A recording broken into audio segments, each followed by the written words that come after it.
inaan soo dhaweeyno walaasheen marna maamadeena noo ah Marwa Abyan Maxamed Saalax oo ah safiiradda Soomaaliya u fadhin doonta wadankan Switzerland iyo Austria sidaan hore idinku sheegay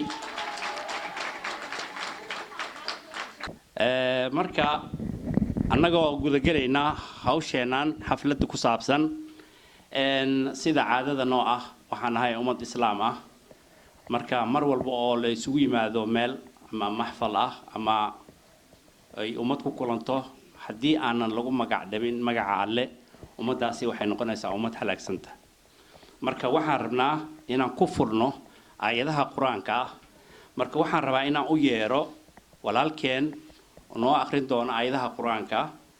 Sheikh Samadon بسم الله الرحمن الرحيم والعصر إن الإنسان لفي خسر إلا الذين آمنوا وعملوا الصالحات وتواسوا بالحق وتواسوا بالصبر صدق الله العظيم. أنا كحد لايو سيدو ولالكي وشيخ عبد الله مجا جدي هوشان سوق بنقابيه رن أهانتي جهدي وين يوحن قلنا هول بدن وحا مهد جار له وإن عن هوشان سوق جاسمه قيب وين كقاعدتي مع ملول محمد أحمد لول دقريو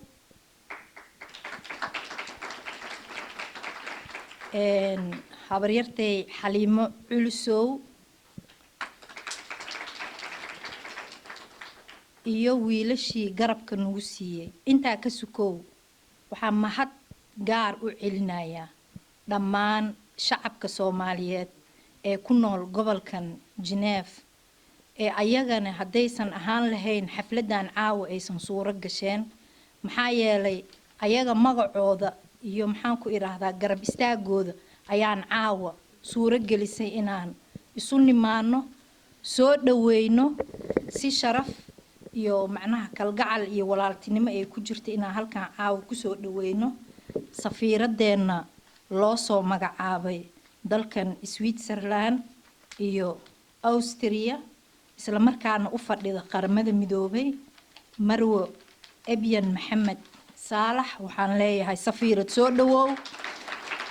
waxaad u timid dalkaagii macnaha ii sheeg labaad oo maxaa yeelay safaaradda annaga waxay noo matalaysaa dowladdeeni Soomaaliya marka waxaan leenahay soo dhawow gacmo furan ku soo dhawow dadkii reer Switzerland intaan kuma soo koobi karna laakiin inaan ku xusno oo aad noo timaaday waxaan ku leenahay gacmo furan ku soo dhawow soo dhawow mar kale soo dhawaada wiilkan maxaa la yiraahdaa in Cabdi Muuse waswaabas naqanaho walaalkeen wiilkan waa wiilkeen nala jooga hore noola joogay maxaa la yiraahdaa wiilkan kaloonan anigu hadda jaanis u helaynan barto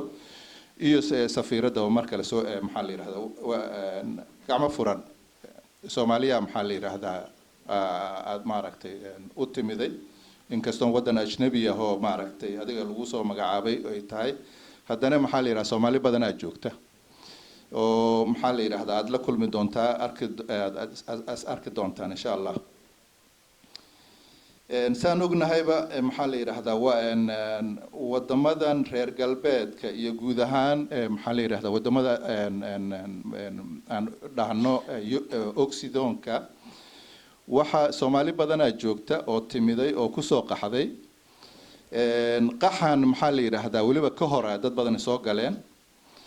Soomaalida halkan timiday oo maxaa la yiraahdaa haba la soo kala horeeye maxaa la yiraahdaa waa degnay waa la degay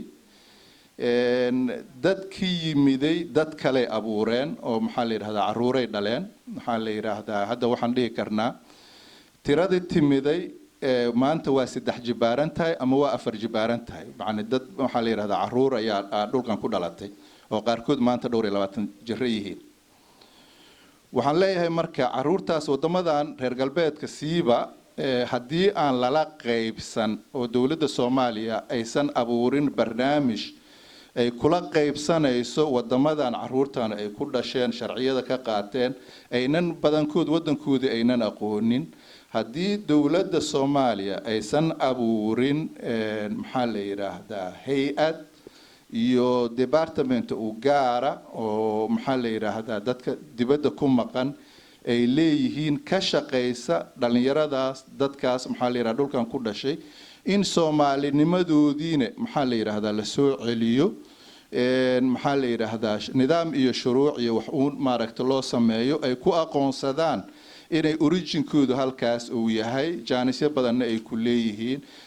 xiriiro iyo wax maxaa la yiraahdaa waxna loo sameeyo arrintaas waxaan u qabaa anigu inay muhiim tahay oo loo baahan yahay waxaan ku dhahayna insha Allah haduu Ilaahay raado waqtiga nala joogtid inuu Ilaahay maaragtay arrimahaadii howlahaada uu ku guuleeyo guulo waaweyn maaragtay aad halkaan ka soo hoysid anagana farxad bay noo tahay dalkina farxad bay u tahay runtii dalkeenu wuxuu marayaa waqti xasaasi ah oo marayaa waqti wuxuu marayaa runtii oo in maaragtay meeshaan joogno meel ka sii fiican aan sii tagno runtii waxaa loo baahan yahay marka inaan isku wada duubnaano wadajir aan sameeyno gacmaha aan wada qabsano wadajirka runtii wuxuu keenayaa mar walba uu keenayaa isku xirnaan iyo wax qabad uu keenayaa laakiin kala taga mar walba wuxuu keenayaa tafaraaruq iyo wax qabad la'aan ayuu keenayaa waxaan ballan qaadaynaa marka dhamaanteen diyaar mu nahay caawa inaan safiirada si toos ah aan wada shaqeyno si niyad samee diyaar mu nahay dhanbe naga tahay aan wada shaqeyno insha Allah haduu Ilaahay raad safiiradana waxaan ka codsanaynaa tilaabooyin cadcad oo runtii looga baran safiiradayaasha kale adduunka joogo oo kale aan looga baran oo cadcad inay bulshadeeda maaragtay noola timaado wax qabad badan noola timaado anagana diyaar waxaa una inaan kugula shaqeyno insha Allah haduu Ilaahay raad anu sidaad la socotiin bade ragii 76 dalkan yimid baan ahay safaaradda ragii furaanahay waagii safaaradii ma jirin ana ugu horeeyay dalkii safaaradda furay safiirkeeni ugu horeeyay soo magaala Cabdilaahi Saciid Cusmaan buu ahaa safiirkii ku xigay ay yimid magaranaysa waxayd Faadmo bixi Allahumma salli ala Muhammad safiirkeeni ka saxnaa unaga hooseeya alayhi salaam safiirkiisii meel gaarka Maxamed Cumar Dubade la socotiinba walaalkiin hay'adaha wada taqaaniin marka safiirkii kale ugu xigayna waa maanta aan uu soo gaaray waa Abiyan marka Abiyan Saad Safiir iyo groupkaagaba anoo kala qaadeen marka group magaranaysa safaarad baatiin oo wada diblomaata waxaan ila gacmo furan qalbi wanaagsan ku soo dhawaada waa aad iyo aad waan ugu ducaynaynaa aad iyo aadna waxaan ku leeyahay Ilaahay arrimihiina culus sanil qabto ha ku dhib yareeyo qodobka marka waxaan jecelahay in magaranaysa in ruantii aniga farxad weyn bay tahay anoo magaranaysa dalka maanta fasax ku yimiday inaan magaranaysa xafladan wanaagsan ee quruxda badan la kulmo oo ruantii aan maanta isleeyahay dadkeennii runtii aan reer Switzerland ee khaasaan dalkeena dee aan ka tirsana gobolkayga Geneva inaan rankii dadkii runtii soo bislaanaya waxaan si sharaf leh aan ugu soo dhaweynayaa caawa halkan safiiradeena Abyan Maxamed Saalax iyo tiimkeeda ku soo dhawaada Switzerland anigoo magacayga ah Yaxya Daalib Axmed sidoo walaalkay hore u sheegay ahna aasaasaha hay'adda Help Somali ee ka furan gobolka Bern sida la socotaan gobolka Bern ma laha jaaliyad laakiin hay'adan ayaa waxa u shaqeyso sida afjarmadka lagu yiraahdo Helpswerk ama hay'ad gargaar ah sidoo kalena qayb waxaan ka furnay oo ah maxay dhahaan qaybta soo dhaweynta Soomaalida cusub waa wasiiro waxa laga yaabaa dawladda marka la kulanto inay ku tiraahdo sida wasiiradii safiiradii hore ay ku yiraahdeen dadka Soomaalida isku ma xirno qaarkood wax ma inay qabtaan anigu arintaas ma aaminsanay waxaan rabaa halkan inaan ka qeexo hay'adeena waxyaabaha ay qabatay waxa kamid ah waa hay'adda kaliya ee furo qof ajnabi ah wadankan soo degay oo gobolkii ama magaaladana shahaado sharaf ay siisay sidoo kalena migrationka weyn waxa ku jiro 63 program ay dawladdan Swiss-ka ay ku aragtay si transparency in loogu shaqeeyo lacag la'aanna loogu shaqeeyo oo dadkii wadanka soo galayna lagu caawiyo marka taasna waxay ku dhigan tahay Soomaali hadaan nahay dadka ugu horeeyay ee garab qabto iyadoo dawladdan Swiss-ra ay si gacan ayna ka siinin aad iyo aad marka la kugu soo dhaweyneynaa waxaan jeclaan lahayn insha Allah anagana inaan insha Allah markeena beerna ama marka aan kugu soo dhaweyno calanyo buluug ee irka baaxadda iyo badweyn lagu tilmaamay bartankana ay kaga taal xidig lagu bayaanshay shantii cadawga boobiye bulshadii la kala dhacay haddii aad basaastay oo adi board kugu dhacay dadkaagiina beelbeel ay u kala boqoleen kaligaa habooyini bulshadii iyo dadkaagii beerihii xoolihii bahalkii ugaadhii badahii iyo dhulkeennii kulli baylah weeyo waa la burulaqaystaa runtaa calankaan ku odhanayaa in yaroo kalena dadkeennan ku odhanayaa sharafta badan iyo waxweyn dadkaygo waa idinka dadkaygo qabiil waa duleedaayi oo naca ka dalaca mar uunoo baldaya dunida ayn joogno war waa dibudhac iyo jaahilnimo darinay seexdaan waa nabar dahsoon iyo xanuun aan dawo lahayn waa duumo iyo eedhis iyo qaaxadaayina waa waxa dalkeennii ka dhigay meel digaandiga waa waxa dulliga ina badiya dibudhaceennii waa waxa dadkeennii ka dhigay duulqa xuntiya haddii ayn damiir leenahay maynan dirireen dukun daakun kama ayn dhigneen degalladeennii badeennii ragmay soo inagoo daldihiin haysaniyo dunyo iyo xoolo oo dalaga beertiya nimcada daayin ina siiyey waynagaa fakhriga dooraniyo diifta gaajada dibadaha wata aynu nidhi waan degana badeennii ragmay soo degeen duulisheeya sunta dibadda laga soo raro laguma duugeen marka koowaad dardaaran umaan anugu kugu dari lahaa waa xilkuna waa kii diinteennanu inoo sheegtay oo wax walbaa diiday bini aadamka qaatay culayskaasuu leeyahay adigana ilaahay ha kula garab galo ha kula fududeeyo hana kuu fududeeyo badi waxaan anigu ku yar fiicanahay baan u malaynayaa dhinaca dhaqanka afka suugaanta sooyaalka qarniyo badan dib markaan u noqdo baan la noolahay anigu baan maroon idhaahdaa dadka lama nooldi waa ka dambaysaa ilaahay wuxuuna siiyey af hodana dhaqan hodana waddan hodana laakiin waddankiina waynu ka waxaan oran karnaa waxba kama hayno dhaqankiina waynu ka aradana afkiina waxba kama hayno ilaahay wuxuuna siiyey dhul ciidiisa iyo cimiladiisa iyo quruxdiisa iyo milgihiisa badda iyo beriga iyo webiga iyo war meel walba ilaahay uu isugu keen jaangooyey waxaan leenahay af hodan ah oo qurux badan oo milga badan hadal iyo hawraar qani ka ah murti iyo mahmahyo leh gabay iyo geeraar iyo guurow leh dhinaci la eegaba maanso iyo masafo iyo maanyo leh ma tilmaami karno aad iyo aad buu weyn yahay u mug weyn yahay u miisaan weyn yahay سعادة سفير أبيان iyo staafka la shaqeeyo waxaan idin leenahay ku soo dhawaada dalka Swiss-ka gaar ahaan magaalada caanka ku ahaatay dhexdhexaadka dunida iyo soo dhoweynta dadweynaha ku dulman caalamka marka magaaladaasaan kugu soo dhoweynaynaa walaasheen bulshada halkan degan oo joogto waxay ku leeyihiin walaalay soo dhowow diyaar waxaan u nahnay in aan kugu taageerno howlahaagii aad qaban doonto hadduu alla yidhaaho waxaad naga filaysaa hadduu alla yidhaaho soo dhoweyn wacan iyo qalbi furan iyo niyo barax tiran insha allah waxaana ku rajaynaynaa shaqo wacan had allaan kaaga baryaynaa hadduu alla yidhaaho allaha kuu fududeeyo shaqo adag weeye laakiinse insha allah annagana waa ku garab taagana safiiradda iyo tiimkeeda oo runtii aan mahadinay hadda inta aanan xafladda u samayn anu waxaan u malaynaa laba fursadood aan ka faa'iidaystay oo la'aantood aan noo qabsoomi lahayn qiimaha safaarad soomaaliyeed ay leedahay wax oo la soo koobi kara maaha waana ka cudur daaranaa inaan hadal badan sheego hadal badan ma raba inaan sheego laakiin way mudan tahay waddankan Saciid Kartoon Cadaala ka hadlay waxaan ugu nimid asagu Saciid waa naga soo horeeyay waxaan ugu nimid ayadoo waxba aan jirin laakiin safaaraddu magaceeda ay jirto oo safiirkeeni dhinta Allah u naxariisto safiir Dubad oo shaqo qabanayo mushaar uusan jirin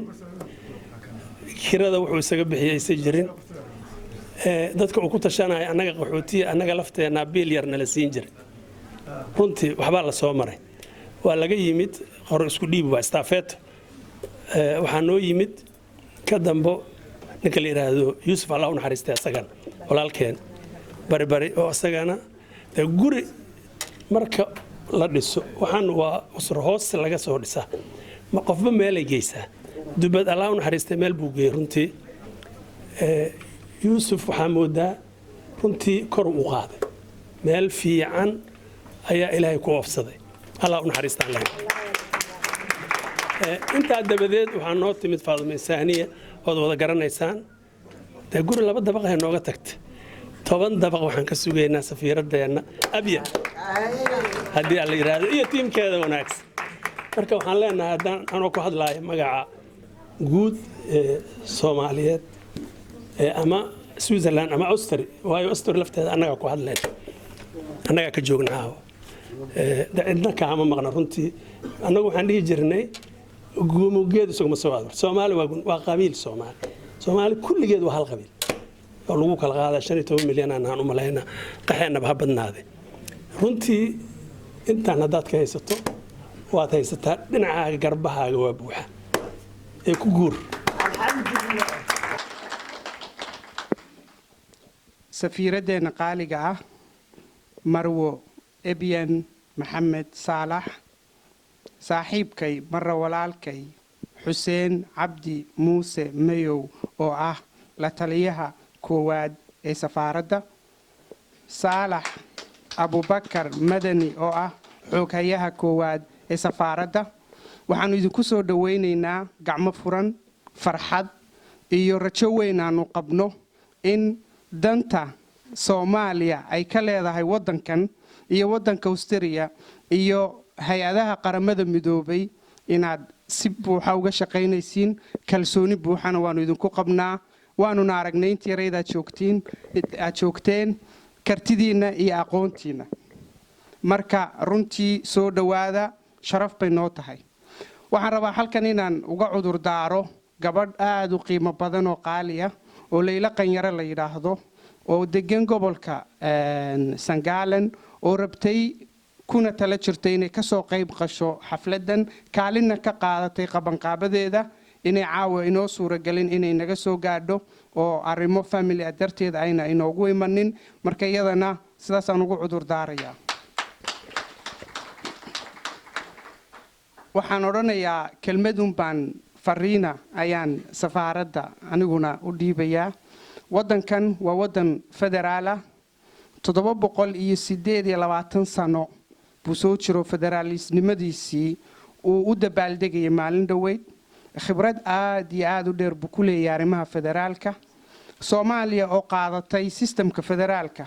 wax badan bay u baahan tahay inay ka barato arrimaha federaalka anigoo ay ilaahay igu guuleeyey inaan 2 jeer ka noqdo xildhibaan deegaanka Geneva oo maantana aan odhan karo khibrad baan u leeyahay waxaa farxad ii ah ama farxad noo ah dhalinyarada halkan ku kortay inaanu Soomaaliya kala shaqayn karno arrimaha federalismka haddii ay danaynayso in dhinacyadaas wax badan laga gaarsiiyo hadalkaana waxaan raacsiisanayaa hadalkii hore ee oday Salaad meesha ka yiri waxaa caawa sharaf ii ah inaan halkan ku soo dhaweeyo oo la wada sugayo oo la isugu yimi aynu kulligeen baahi u qabno inaynu maqallo warbixinteeda hadalkeeda barashadeeda safiiradeena ku soo dhawow bismillaah waxaan laga bilaabay baraka male gurweeyaan oo adduunka badbaadiya waa u baranayaa loo baahan gaxay mudanayaal iyo marwooyin habeen wanaagsan dhammaantiin anigoo ku hadlaya magaca madaxweynaha ummadda Soomaaliyeed mudane maxamed cabdullaahi maxamed farmaajo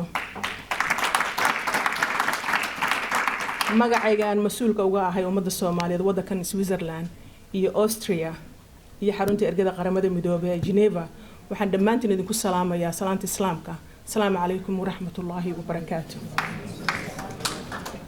waxaan marka hore u mahadcelinayaa dhammaan reer Switzerland sida xurmada leh iyo qadarinta leh ay igu soo dhaweeyeen Geneva isla markaana aad qaarkiin igu timaadeen xafiiska igu soo salaanteen idinkoo gobol ka yimid waxaan kaloo mahad weyn u celinayaa mas'uuliyiinta reer Geneva ee iska xil saaray inay soo abaabulaan xafladda tan quruxda badan oo ah isbarasho iyo soo dhaweyn intaba oo aan loo kala harinin rag iyo dumar dhalinyaro odayaal hooyooyin culimo iyo bahda saxaafadda sidoo kale intii soo ajiibtay meelo fogfog nooga yimid iyagana mahad gaar ah ayaanu celinayaa walaalayaal waxaan si xurmad leh idinku mahad celinayaa oo kaleeto akhbaarta muhiimka ah oo dhammaystiran oo dadka iga horeeyay oo dhani ay noo soo gudbiyeen oo runtii ah warbixin kooban dhammaystiran ka hadlaysa nolosha dadka halkan ku nool iyo caqabadaha haysta isla markaasna na tusay fursado badan oo looga faa'iideysan karo inay jiraan mudane axmed jaamac xildhibaankeenna gobolka Geneva aad baan kuu salaamaynaa waana kaaga mahad celinayaa soo dhaweynta diiran also mudanayaal iyo marwooyin waxaan rabaa inaan dhowr qodob ku soo koobo hadalkayga anigoo oo ku bilaabaya safaaradda Soomaaliyeed ee waddankan Switzerland iyo Austria mas'uulka u ah marka hore waxaan hortiina idinku barayaa inkastoo aad taqaaniin labada mas'uul ayaan wada shaqeyno haatan mudane Saalax Mucallin Abu Bakar oo ku magac dheer Saalax Madani ogayaha labaad ee safaaradda qof baa yiri first secretary marka already waa lagu dalaacsiyo soo socotaa insha Allah iyo Xuseen Cabdi la taliyaha koowaad ee ah first counselor oo haatan nagu soo biiray kadib markii uu naga tagay maxamed maxamuud cali oo u taqaanin gacmo dheere oo in muddo asagana halkan joogay loona bedelay waddanka Talyaaniga waan ka xunahay inuu gafay maarta xafladda quruxda badan laakiin isagana waxaan leenahay meel khayr qabta Allah kaaga dhiga Talyaaniga soo dhalinyarada tan haatan ila joogta oo dad khibrad leh wanaagsan isla markaasna hawshooda si hufan u qabta baan idin barayaa mar labaad ka safaarad ahaan ama diblomaad ahaan sideeda qof markuu diblomaad yahay waxa saaran xilal gaar ah saaran marka waxaan ku soo koobayaa 6 qodob baan ku soo koobaya waxyaabaha muhiimadda anaga aan u soo dhaaranay inaanu qabanno inaanu si hufan ugu adeegno oo hagar la'aan ah taaliyada Soomaaliyeed ee ku dhaqan labada wadan ee Switzerland iyo Austria waxaan idin la socodsiinayaa in dhawaan la keenayo baasaboorradii waxaa naloo soo bedelay Cabdiqaadir Barkhadle oo noqon doona oo ah first secretary waxaa laga soo bedelay Turkiga isagana mas'uuliyadaasi aanu u xil saari doonaa haddii alle idin marka baasaboorradii waa la keenayaa safaaradda la yimaado waxaa waajib inaan idin garab istaagno markasta oo noo baahan tihiin waad nagu tashanaysaan waad nagu talagalaysaan idinkaanu dartiin meesha u joognaa iyo ummadda kale aan maaragtay waddanka aan ku soo hagi doono inaanu idin garab taagno marka albaabkaygu waa furan yahay run ahaantii waxaan jeclaan lahaa inaan waqtiga idin sheego sababtoo ay tahay waqtiga aad buu noogu yaryahay inta meelood aan mas-uuliyaddeeda aanu hayno bixidaydu aad bay u badan tahay safaradayda UN hadda bisha labaad after tomorrow maanta isniinta buu noo furmaya ilaa March 20keeda waxa weeye UN taanu ku jirnaa marka maalinta jimcaha ah haddii ilaahay idmo after 3 o'clock saddexda galabnimo wixii ka dambeeya albaabkaygu waa furan yahay qof kasta oo rab inuu noo yimaado you're welcome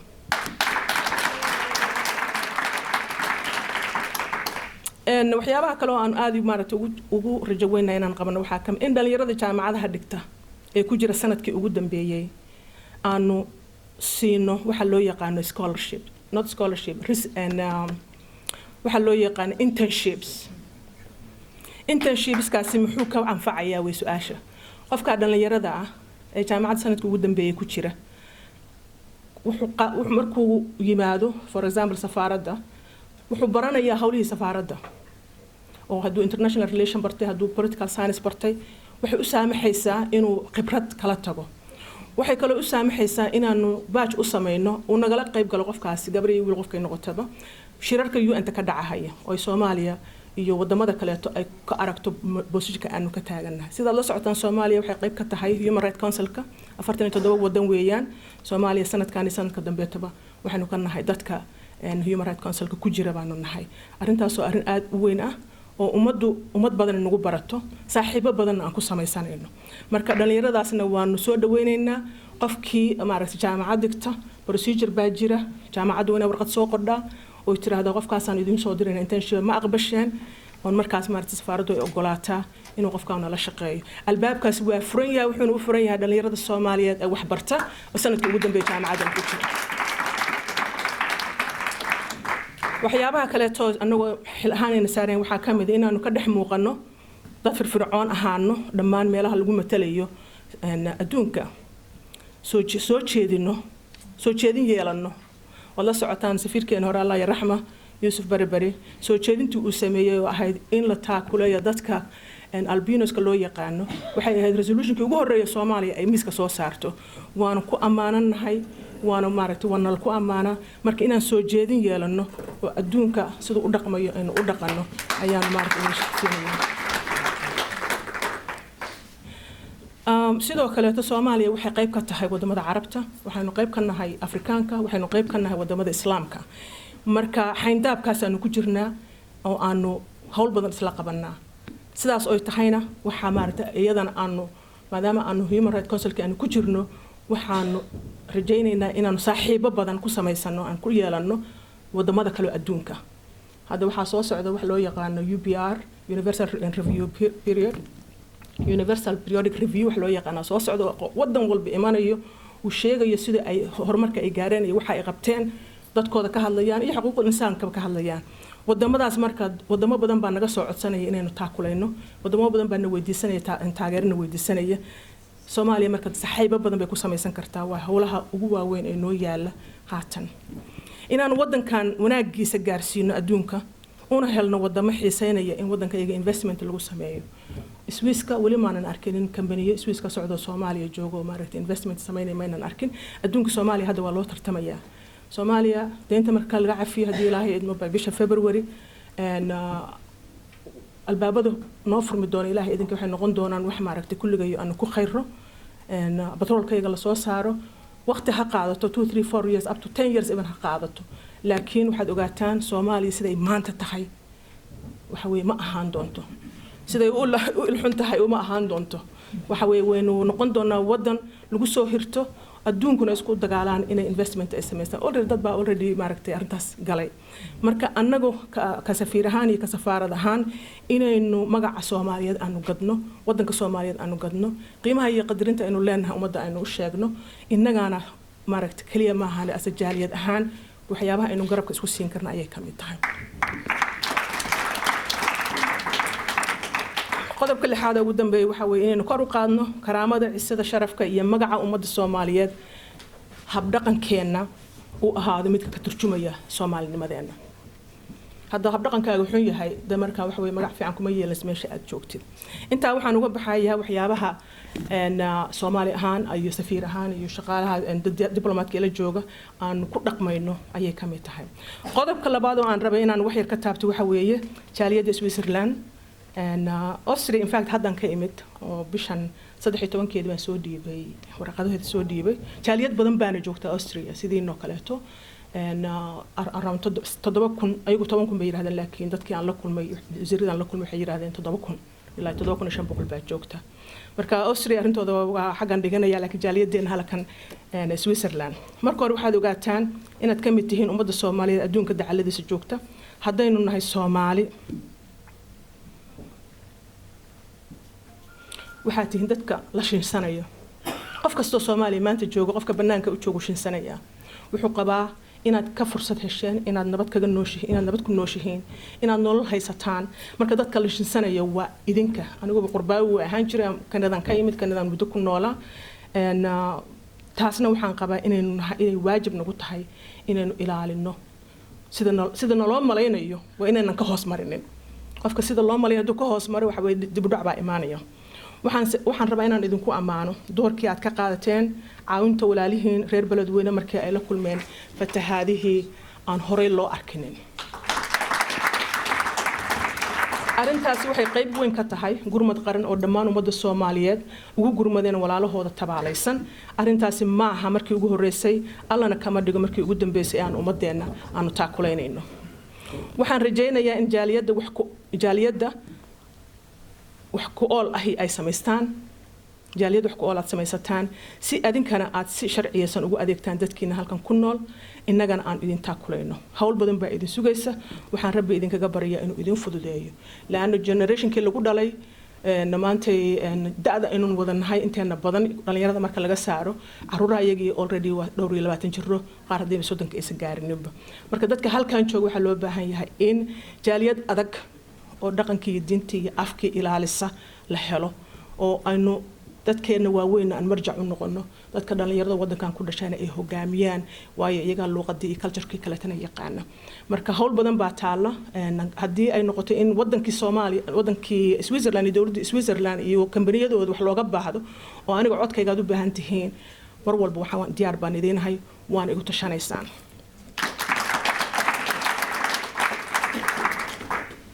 qodobka ugu dambeeya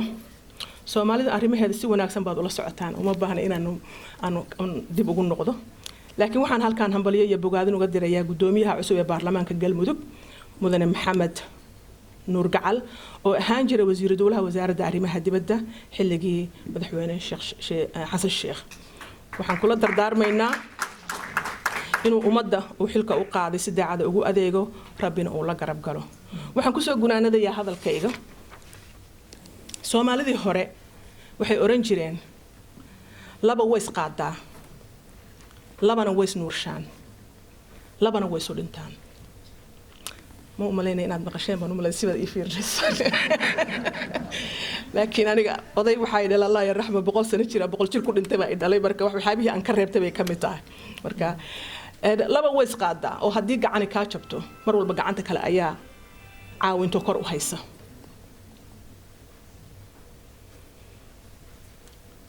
hadii labada indhood mid wax ka gaaraan nuurka wuxuu ku wareegaa mid kale ku wareegaa oo labana way isnuurshaan labana way soo dhintaan baa leeyahay oo ah hadii dhag wax laga ay ka gaaraan oo maqalkeeda ka yiraahdo aakhirka ugu dambeyntii dhagta kale tan way raacdaa waxaan uga gol leeyahay waxaan rabbi nooga rajaynayaa in Soomaali meel ay joogtaba dib kasto ay mudato ay noqdaan kuwii isqaada iskaalmeeya isu naxariista isu damqada sidii labadii gacmood aan soo sheego kale sidoo kale rabbigay ha naga dhigo kuwii isnuuriya isqadariya biidmillaahi kariim inayna noqono kuwa xabaasha badiya arintaas way nagu socotaa haddaba horumarka ay Soomaaliya maanta sameysay gaar ahaan dawladda haatan jirta ay sameysay idina ma qarin karo qorrax gacmo lagu ma qarin karo wadanka waxaan ku soo biiray oo dawladnimada Soomaaliya ku soo biiray 2004 waxaan la joogaa 16 sano baan dawladda la shaqeynayaa ra-iisul wasaare geedi baan la bilaabay shaqada isagaan advisor u ahaan jiray berigii horeeto intaan safiirka aana noqonin anigoo kala garan kara waxaynu soo marnay processkaan soo marnay iyo maanta meesha aanu joogno hal tusaalaan idiin sheegayaa markii la magacaabay habeen baa xaflad waxaana loogu sameeyey madaxtooyada agteeda meela marka walayba habeen ma bixin aniga markaan xamar joogay qoraxda meesha noogu dhacdaan iska joogi jirnay waa 2007kii weeyaan xafladii markii naloo sameeyay oo nalku soo dhaweeyay aniga safiir kaleeto baa waxaa dhacday in la yiri waa la kaxayna hotelkiina la geenayaa marna meesha ma soo dhigan maskaxiyan marna ma soo dhigan xamar waa mugdi habeenkii waa mugdi maskaxdeeda ma soo gelin gaariga baan soo fuulnay dareewalkii baan ka xeeyay dareewalku nal ma daarayo gaariyo nal daarnayn dayaxna jirin nalna jirin buu wadaa habeenkaas waan naxay waxaan dadka baqana ma ahi laakiin habeenkaas waan baqay waxaan iri war nalka daar markaas wuxuu yiri ma lama daarayo buu nalka laano hadii nalka la daaro hoobiyaan lagu soo tuuraya 2007 weeyaan May 9 markuu u dhow yahay meelaha maxaa la yiraahdaa checkpoint-ga u dhow yahay nalba wuxuu ka siinayaa dig jaa wala garanayaa marka inuu qof la yaqaan ama uu yahay ama uu meesha istaagi doono quraankan habeenkaas akhriyay waligay ma akhri yaa siga xataa waa is saaray marka meeshii buu nageeyay xaafad wuxuu nageeyay hotelkii buu nageeyay hadda markaan halkan u soo socday baan habeen soo maray xamar advertisements ka socda wadanka hawlaha ka socda dadka xayeysiinta samaysanaya nalalka lagu xiray kaliya baa magaalada siraaday iska daa nalalkii la sameeyay iyo solarska la sameeyay iyo gawaarida socda iyo habeenkii waliba ay aad u sii nabad badan tahay marka waxaan iri ilaahay habeenkaas joogay caawa waa jooga marka sideedaba dadka anoo kale taa oo muddo wadanka soo shaqeynaya oo dawladda muddo la shaqeynaya baa garan kara inay tahay maanta meesha aynu marayno habeen iyo maalin kala tahay waxaan eeba ka bariyaa inuu rabbi noo adkeeyo nabadana iyo horumarkana dawladda kaliya maaha waxa weeye dhamaantay meel kasto aynu joogno inaynu isweydiino maxaad ku contribute garaysaa maxaad ku darsatay Soomaaliya geedi socodka ay ku jirto nabadda iyo horumarka maxaad ku darsatay كلمة وناكسن إيه كلمة خير قبت حتى عاطو هدي معناها هذا وحبو تري كرين الدعاء وحبو ناكسن كشاك وحبنا تري ما يسوى ودن كي إنا نعينه ماله والبودن كي إنا نعينه وحبنا تري ما يسوى مركا وحن كسو جبيني يا إلهي سبحانه وتعالى إنه نافذ ده لما أنت الملك استوى نشوفنا عمري عاف ما ده النسية إنا نكو أرجنا ودن كي وما أنت تلمد أهميش إنه شوفنا ودن ما ده إنه شوفنا نور فضوديو انت كبدن waxa weeye nama qaadi karno culays inta ka badan ma qaadi karno